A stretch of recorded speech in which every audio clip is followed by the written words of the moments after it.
What's going on, people? This is your boy Porter Rock 77, and I'm coming back at you with another video. If you're new to the channel, welcome. I hope you stick around and subscribe and hit the like button. And of course, you know, I'm your only friend in these YouTube streets. I want to hit up a video that I promised a while ago that I wanted to do based off an article called Shawn Layden's 9 Takeaways from Sony's Worldwide Game Studios Chief. At the time, like a week and a half ago, something like that, he was in Barcelona along with Mark Cerny, Yoshida and all them, and I guess they were doing, I think it was called Game Labs Day or something like that. Yeah, Game Lab event in Barcelona. And it was maybe like an hour, a whole bunch of questions and stuff like that. And this article brought up 9 important quotes. Now, I'm not going to go down all 9 important quotes. What I want to talk to you is specific quotes that I found very important. And the reason why I find them important because it gives me confidence in what Sony is about to do or what they're eventually going to do with the PlayStation 5. And the reason why I feel that way is because it seems like they never forget. Let's just say the lessons learned, they still remember. And I think they're still going to tie those lessons learned over to the PS5. You know, it's clear that, you know, the PS3 really put them in a predicament. They saw a lot of mistakes, and we'll go over that. We'll see that. So, looking at the article, we'll go to his first quote. So, first thing was him getting appointed to run Sony Computer Entertainment in Japan, all right? And this is his story. His story was, I was still in London at the time. In 2007, that's when I got the phone call from CEO at SCI. I'm standing on the platform in Liverpool when my cell phone goes off. Please hold for CEO. Yeah, sure. Who says no to that? Then there was Kaz Hirai asking me, Shawn, how are you? Now, Kaz Hirai at the time took over all of Sony. He became the head honcho. He used to be in charge of PlayStation, especially when it was at its height with PlayStation 2 in his business sense. This is when everything was going wrong for Sony. PlayStation 3 wasn't working out too well. Their computer business was not working out too well. They used to have a processing manufacturing plant, so they used to make processors. They were the ones that created their own processors and synthesizers, things like that, audio chips and all that for the PlayStation or the products. That wasn't going well. I mean, Sony was across the board. It wasn't just PlayStation. PlayStation was just another defect to the overall arching what was going on with PlayStation, with Sony overall. So things was going bad across the board. Kaz Hirai was put in to fix it, fix Sony and stuff like that. Over the time years, you saw what Kaz Hirai did. He saw parts of segments where he just got rid of the whole, you know, sell your buildings. But yeah, he was selling buildings and infrastructure that he did not want Sony to be partaken. For example, when he shut down the PC segment of Sony, meaning no more Vio computers, no more Vio laptops, no more laptops. He shut down the factories. Guess what else gets shut down and sold? The buildings and offices that facilitate those business infrastructure. So he was getting rid of everything, right? So here he is, a conversation with Shawn. Shawn, how are you? Shawn replies, great, thanks. Good to hear from you, Cass. How you been? How long have you been in England anyway? He goes, when you're CEO, you never ask a question unless you already know the answer. When he asked me that, I'm sure he had my file right in front of him. I said 8 years, 9 months, about 46 days. And yep, that's accurate. Time for you to come back to Japan. Well, I think there's a lot of good work for me to do here in the UK. I think it's important. And Kaz Hirai says, no, I think it's time for you to come back to Japan. And then he asks him, but Kaz, what am I going to do? I didn't know what kind of job he wanted me to do. Shawn, I want you to come back to Japan and be president of Sony Computer Entertainment in Japan, the business unit. All right? I have been in game production up until this time. I just started laughing on the train platform with the CEO on my phone. Kaz Hirai said, hey, what are you laughing about? Kaz, you have to tell me. How bad is the situation if you think bringing a game producer from London back to Japan to run domestic sales and marketing sounds like a good idea to you? Kaz replied, you can't make it any worse. All right? This was what year he said this? He said this was in 2007. PlayStation 3 launched November 2006. And Kazurai took a game producer in London and be like, hey, you running Sony Computer Entertainment Japan business sector. And he says, you just can't make it any worse. So they were hitting rock bottom. So right off the bat, 2007, things were bad. Oddly enough, not part of this article, a long time ago, and I talked about this during my early stages of my videos. Mark Cerny, he has a video on YouTube called "The Road to PlayStation 4." He did it shortly after the release of the PlayStation 4, right? And he talked about him being a consultant, whatever. He said that Sony was already, they hired him in 2007 for consulting work for the next PlayStation console. So it's funny how all these things align. Kazurai was like, hey, you get your butt to Japan. You need to make this happen. And he says, hey, Mark Cerny, we're hiring you. We need you as a consultant for the next PlayStation. So Kazurai was already, he was already what? This 2007, PlayStation launched 2013, so 6 years. My man was already 6 years ahead. He was already thinking 6 years. He's thinking the long game. He's thinking long-term strategy. He was already there. He was already on the board. And then obviously he did his things, whatever he did for the movie studio. I'm not going to talk about that because this is more about gaming. But you already saw all that. Shawn Layden says, we had just launched PlayStation 3. Every toy was struggling to sell, especially in Japan. Getting support from the platform and getting retailers behind it. We had a shakeup in culture at the Sony Computer Entertainment Japan office. So in October of 2007, I sadly left jolly old England and moved back to Japan for the first job in sales and marketing in my entire life. It's interesting. This whole thing right here is because you didn't hear this language during the time while PS3 was out. You didn't hear them say, "Oh, it's failing," whatever. They try to stay positive, which is what you have to do as every company. These things is stuff they can reflect after the fact because that was 11 years ago. So now they could tell the truth. Now they could say this. It's almost similar to the director, game creator for Gran Turismo, like 2-3 years ago. Before GT Sport, and he's making GT Sport. I remember reading an article where he said that the PS3 held him back from creating the game he wanted. But he didn't say that at the time when GT5 and GT6 were launched. So none of these companies will ever tell you, man, this is garbage. This is trash.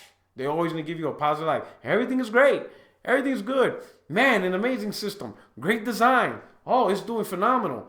Oh yeah, people buying it. Oh man, I remember 2007. I think it was Ken Kutaragi with these things, being left on the shelf. He says selling views. It was I'm paraphrasing, but I remember he said something that he would bet if somebody could point them to where there's still PS3s available. And then somebody, of course, the internet, they showing pictures of every store chock full of nuts, full of PlayStation consoles everywhere, But they have to show that game face, Some people call it deceitful, but they can't just admit the product fell because that's bad juju to the stockholders, to the whole thing, right? But through reflection, years later, when it's all past and no harm, no foul, it's done. PS3 chapter was dead and long gone. They could be like, oh yeah, that sucked. Yeah, that thing wasn't selling. You see what I'm saying? So they knew what was going on. All right. Then shortly after, I'm getting promoted to run Sony Games business in North America, and that was Andrew House. He says, Andrew House. It was a pitch. Shawn, great work with the network stuff. We got a new job for you. And he asked, okay, what is it now? We want you to move over and be president of Sony Computer Entertainment America. Jack Tran was stepping down, and that's what got me on stage at E3 2014. Right? So, he's there. On Sony's Icarus moment, when it flew too close to the sun with PlayStation 3, the arrogance nearly brought down the company. In some ways, he says, you can look at the rise of PlayStation. Sometimes it reads like a Greek drama. PlayStation comes out of nowhere, a little kid from the forest who comes to the big city. There's these two titans, Sega and Nintendo, running everything. PlayStation finds a way to be successful. It finds a way to get a lot of partners on the platform and bring out great games and really disrupt the gaming market, which is true. Because at the time, it was primarily Sega and Nintendo. You had other players, you had TurboGrafx 16, Neo Geo, Atari Jaguar. No, what else? I already said TurboGrafx 16, right? Yeah, pretty much Neo Geo. I said that. Philips CDI. So you had some other players, but PlayStation was the one that really came in as the new game, as the new console, as the new product. And not only did it become successful, it was the most dominant product of the time. Um, by far, dominated the gaming industry like none before. Not even Nintendo, because you're talking right out the gate, 100 million console sales and over 900 million game sales. It was almost close to a billion software sales, and no other platform or no other console has done that.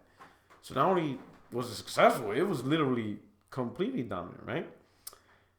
He goes on to say, then we launch PlayStation 2, where we come in as a leader, we continue as leaders. Some players drop out of the marketplace, Sega, and some try to get in and don't succeed. I don't know who is he talking about. Some try to get in and don't succeed. Well, maybe he's talking about Xbox.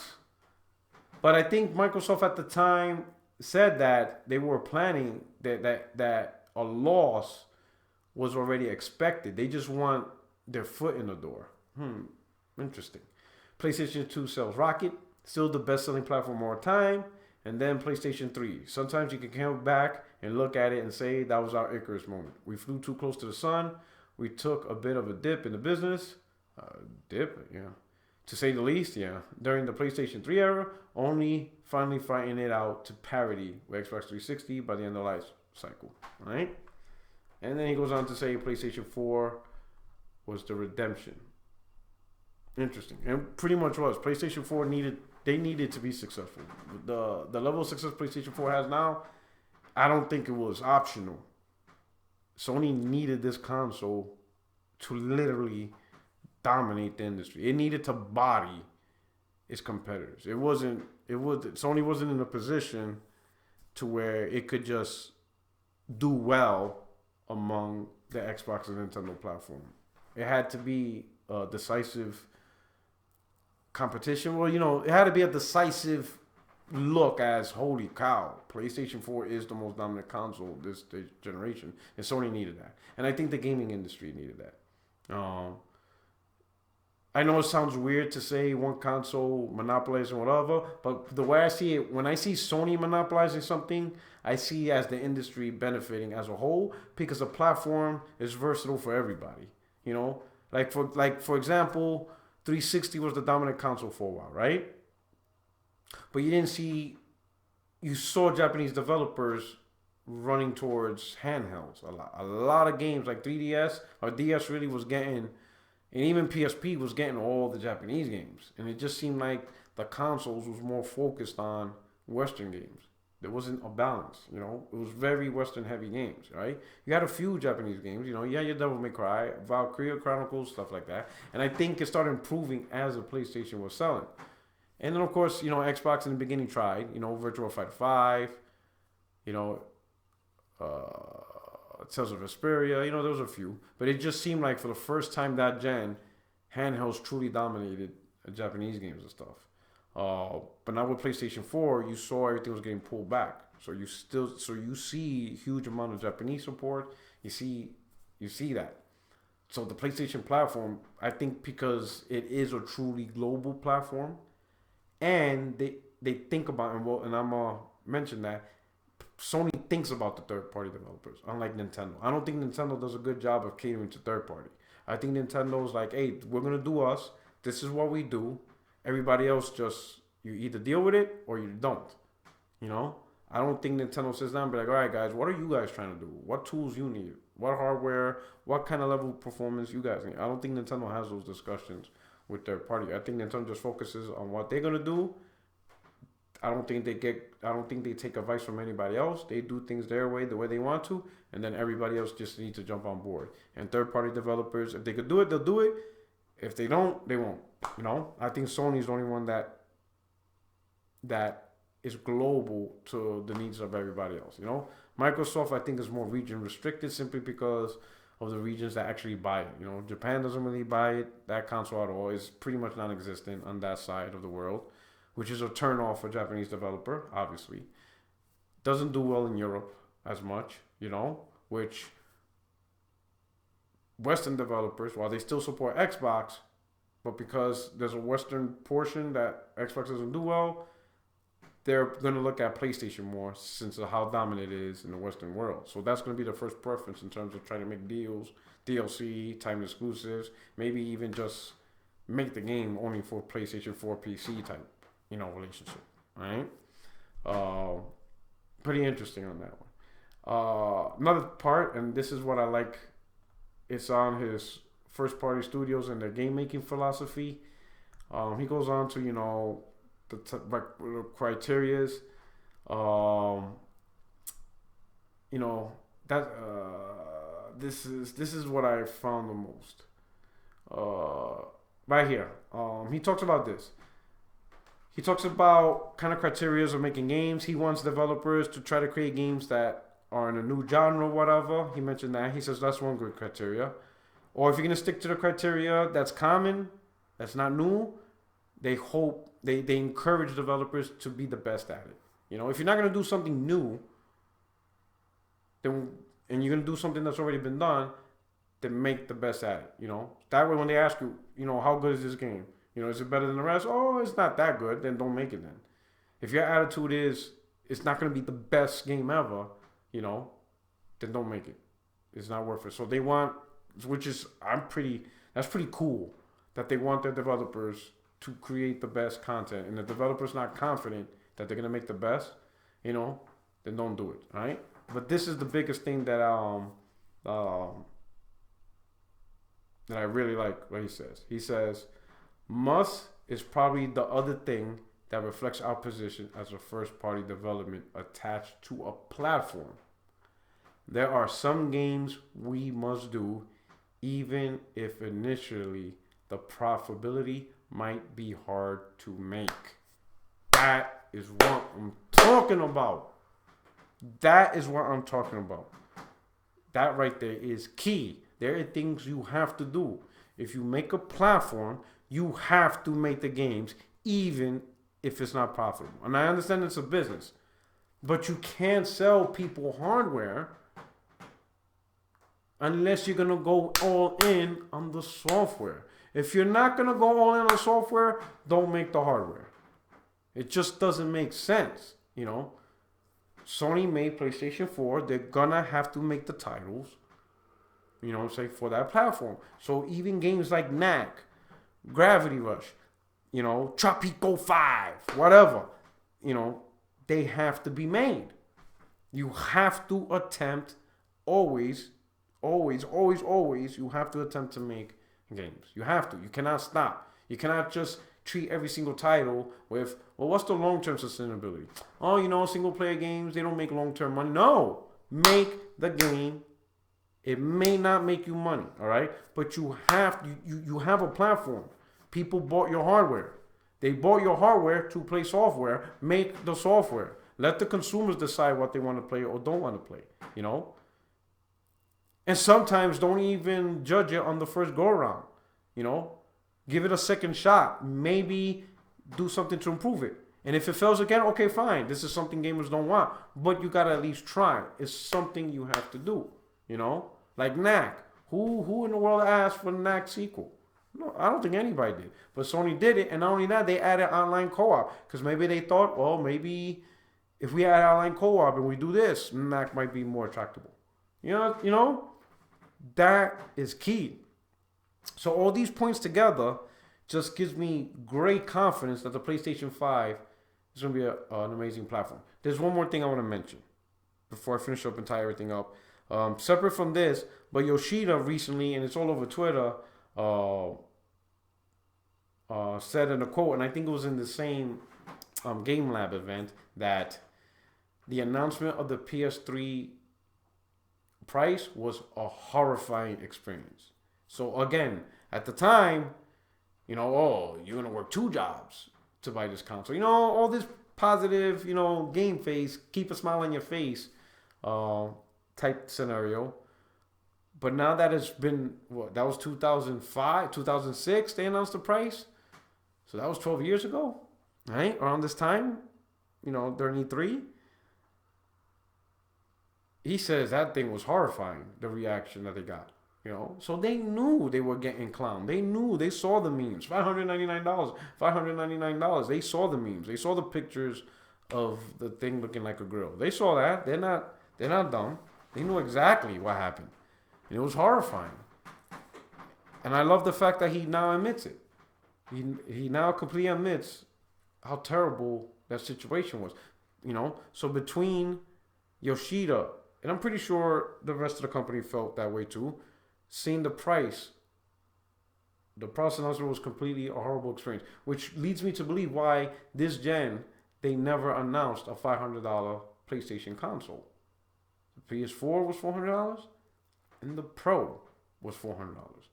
They didn't even try to sell you a $500 console base model. Now maybe there might be a collector's edition or something, or what was it, the PlayStation 1 PS4 looking thing that's like $1,800. I get that, those are collection, but I'm talking about just base stuff to sell. They didn't try to push anything more than $400, and that's key. They understand pricing. Everybody talks about how consoles are ease of use, easier to pay, and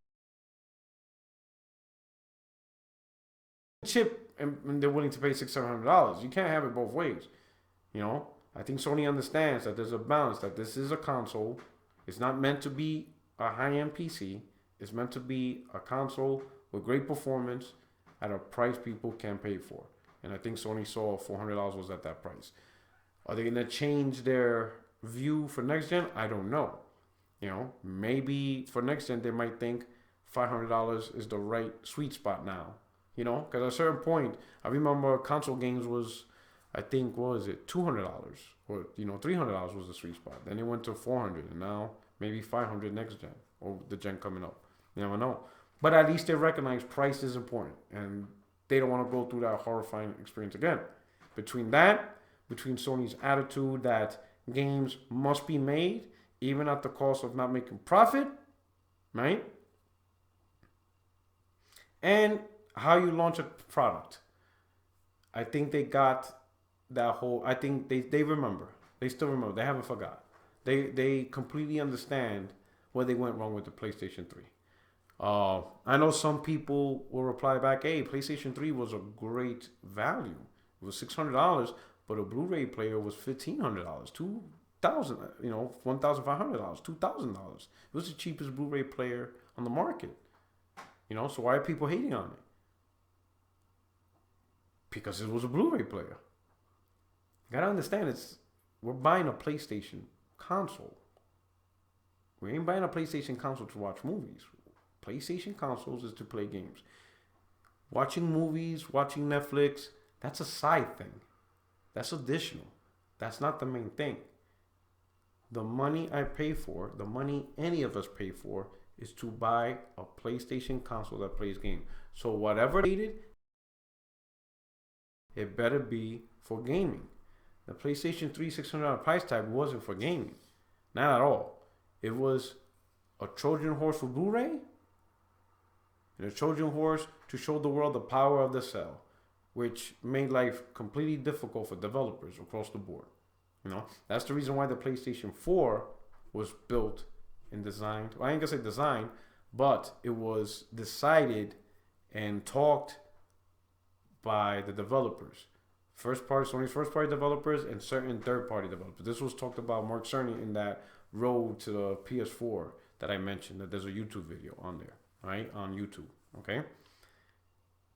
It was for the first time that it wasn't hardware designers that got to the table to design. No, it was the game developers. They said, this is what we want a PlayStation to look like. This is how we want it. And then they told the hardware designers, build this for the first time. Because of the huge mistake. They can't repeat a mistake like the PlayStation 3 because you may not recover again. They may never be able to recover as a company, or at a minimum as a gaming division.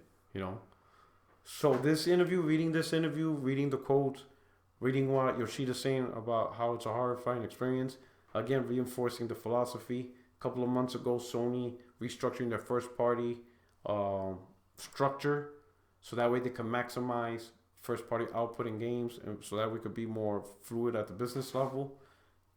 This all spells they're taking the very best lessons learned, the very best business practices, and enforcing developers to be their very best.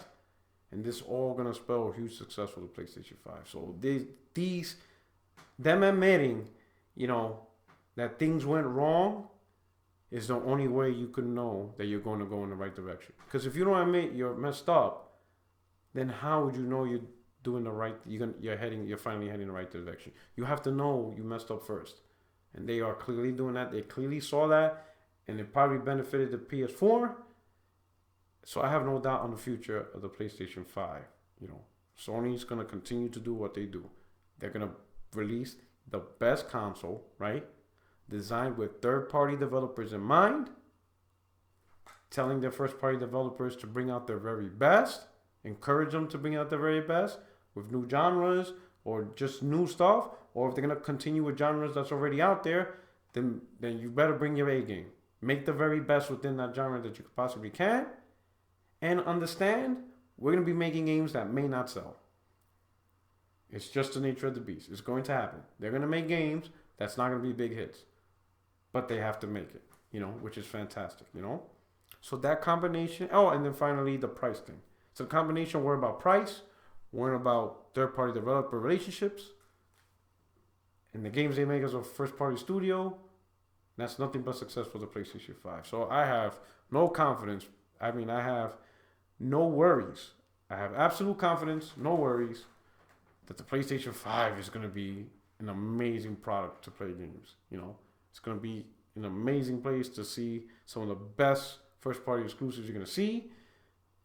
Probably Sony will once again release some of the best new IPs we'll play next gen, and it's going to have great support for third parties. So it's going to be a great place to play third-party games. Probably some exclusive content, maybe time-exclusive DLC or time-exclusive games, or maybe even just exclusive games in general. Or the same relationship we see now where it's PlayStation PC type games and stuff. So I have no doubt at this point that these guys are going to kill it next gen. All right? So anyway, let me know what you think about this. Let me know how you feel about Sony admitting, after so long that things were trash. Things was just completely out of the loop, right? But anyway, I'm out. Okay, this is your boy Puerto Rock 77. Your only friend is YouTube streets. If you're new to the channel, hit the subscribe button. I created a playlist so you can check out all my videos if you're new to the channel, stuff like that. And tune in Thursday at 4 p.m. Eastern for the 60 Frame No Lag podcast, all right? This is your boy Puerto Rock, and I'm out. You guys take care. Peace.